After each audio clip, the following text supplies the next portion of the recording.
Good morning everyone, welcome to Saurabh sir classes. मैं आपके साथ डिस्कस कर रही हूँ गेट 2025 सोशियोलॉजी एग्जाम जो आईआईटी रुड़की में हुआ था अभी रिसेंटली। डिटेल में हम लोग क्वेश्चन डिस्कस कर रहे हैं, ठीक है, और बहुत ही इजीली समझेंगे इनके कॉन्सेप्ट को। ज़्यादा लेंथी वीडियो नहीं है, इससे पहले भी वीडियो मैंने अपलोड किया है तो ज़रूर देख लीजिएगा।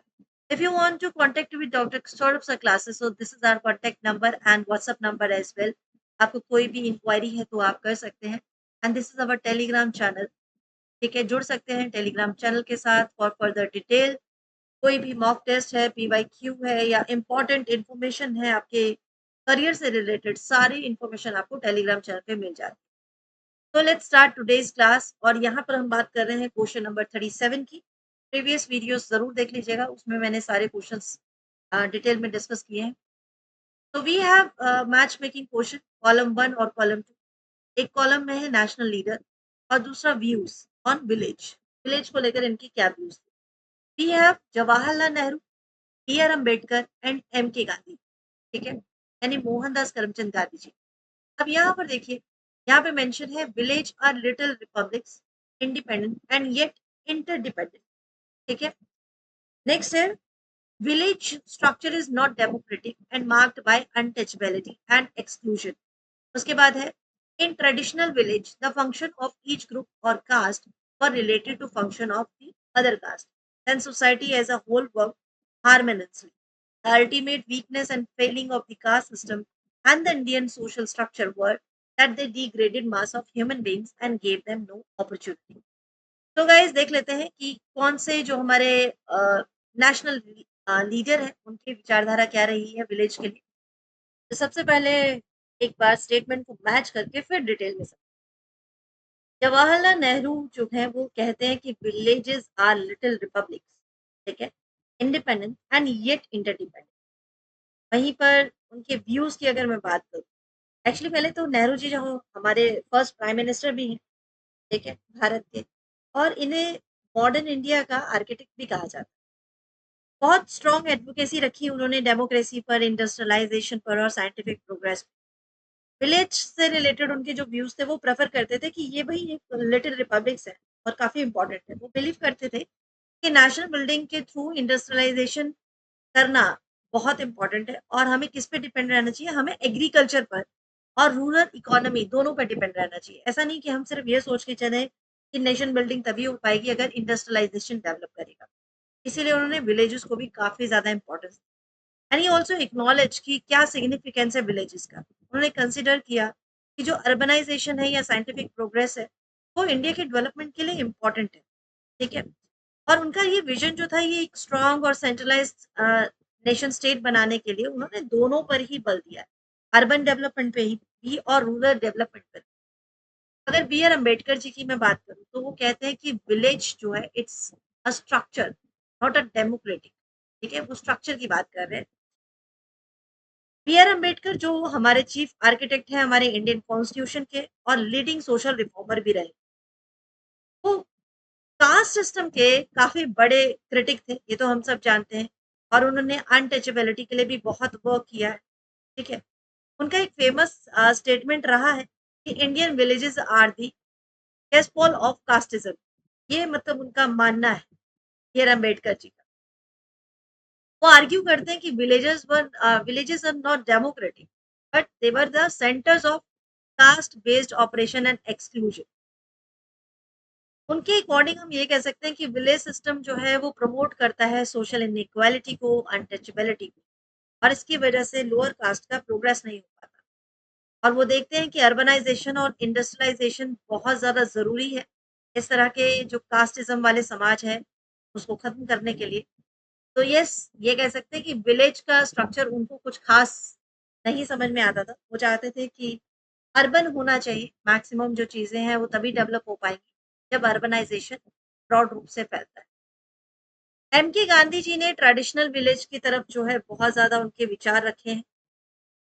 उनका कहना है, जो हमारे फादर ऑफ नेशन भी लीडर है इंडियन इंडिपेंडेंस मूवमेंट के, वो नॉन वायलेंस, ट्रुथ यानी सत्य और सेल्फ रिलायंस यानी स्वदेश पे बहुत ज़्यादा डिपेंड करते थे और इम्पेक्ट भी उनका इसीलिए पड़ा था भारत समाज पे। उनके व्यूज हैं कि हमें अपने ग्राम समाज है, हमारा जो गाँव है, उसको बहुत मजबूत बनाने की ज़रूरत है। विलेज को सेल्फ गवर्नेंस की ज़रूरत है। गांधी ने कंसिडर किया कि विलेज जो है वो भारत की आत्मा है, ठीक है? और रियल प्रोग्रेस तभी हो सकती है यदि हम अपने विलेज कम्युनिटीज़ को स्ट्रेंथन करें, तो ये बहुत इम्पोर्टेंट था उनके लिए। उन्होंने रिकॉग्नाइज़ भी किया कि कास्ट सिस्टम की वजह से वीकनेस भी बहुत है, बट उसे दूर किया जा सकता है। हम ज़्यादा से ज़्यादा अगर अपॉर्च्युनिटी देते हैं, ज़्यादा से ज़्यादा डेवलप की ओर बढ़ते हैं, तो ऑटोमैटिकली हम ये कास्टिज़्म से बच सकते हैं। उनका जो विज़न था वो रूरल इकोनॉमी को डिसेंट्रलाइज़्ड करके विलेज जो है वो सेल्फ गवर्निंग की तरफ बढ़े, सेल्फ सस्टेन हो और किसी भी तरह के एक्सप्लॉइटेशन से रहे। तो इस तरह से 1, 2, 3 पूरा मैच हो रहा है कंटिन्यू। ठीक है? तो आंसर सी ऑप्शन आपका सही हो जाता है। ठीक है? चलिए बढ़ते हैं अगले प्रश्न की तरफ। Match the following sociologist in column 1 with sociological theory. Okay, आपने नोटिस किया होगा अगर आप ये क्लासेस को कंटिन्यू देख रहे हैं तो सोशियोलॉजिस्ट जो हैं एमएन श्रीनिवास, पियरी बोर्डियू और आर्ली, यस, ये इनके क्वेश्चंस काफ़ी रिपीट होते हैं, ठीक है? इनसे रिलेटेड काफ़ी क्वेश्चन कई बार रिपीट हुए हैं, मैंने इससे पहले भी इम्पोर्टेंट डिस्कशन किए हुए हैं। तो यहाँ पर हमें थ्योरी या कि कॉन्सेप्ट कौन-कौन सा दिया है इन पॉपुलर सोशियोलॉजिस्ट ने, डिस्कस करेंगे। एमएन श्रीनिवास जो हैं वो फील्ड व्यू देते हैं। मैं सीधा आपको आंसर पे ही ले जाती हूँ। एमएन श्रीनिवास बहुत रिनाउंड इंडियन सोशलिस्ट हैं और साथ-साथ में सोशल एंथ्रोपोलॉजिस्ट भी। उनका बेस्ट अगर वर्क देखा जाए तो उन्होंने कास्ट, सोशल चेंज और study of rural Indian society पर काफ़ी ज़्यादा काम किया है।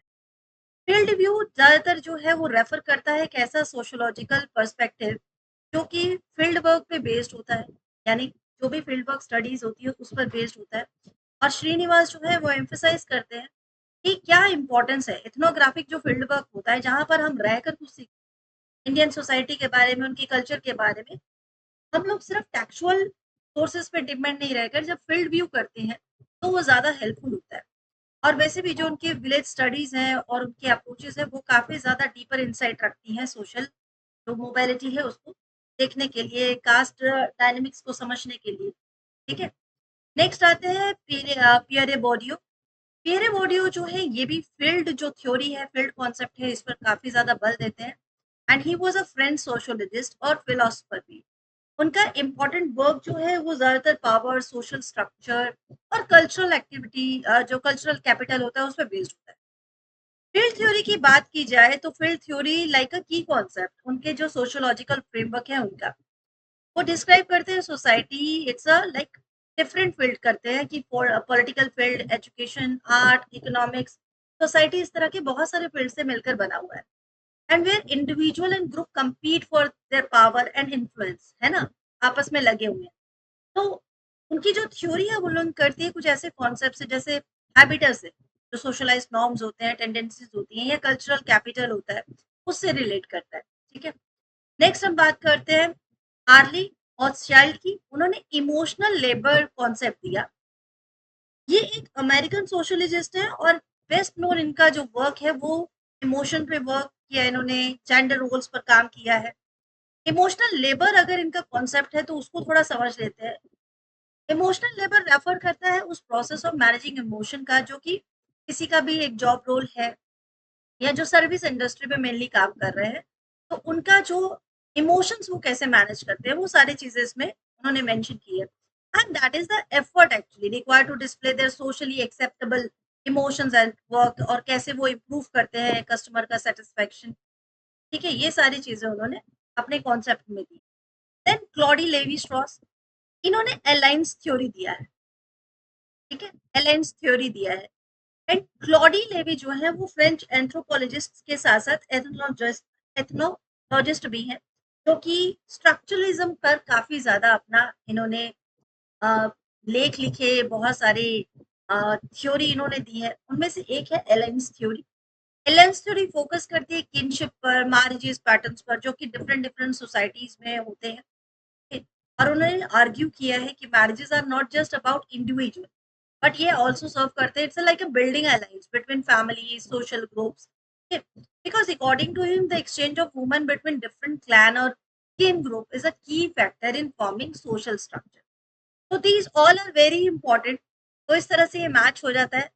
एम एन श्रीनिवास यानी एल मैच होता है आपका 4 से फील्ड व्यू से, और यहाँ पर एक ही ऑप्शन है हमारे पास, ठीक है। एल 4 एम वेरी बॉडी बॉडियो जो है वो मैच होते हैं फील्ड से, और आर्ली नंबर 2 इमोशनल लेबर, और ये बिल्कुल सही आंसर आपका सी हो जाएगा। ठीक है जी, चलिए बढ़ते हैं अपने अगले प्रश्न की तरफ।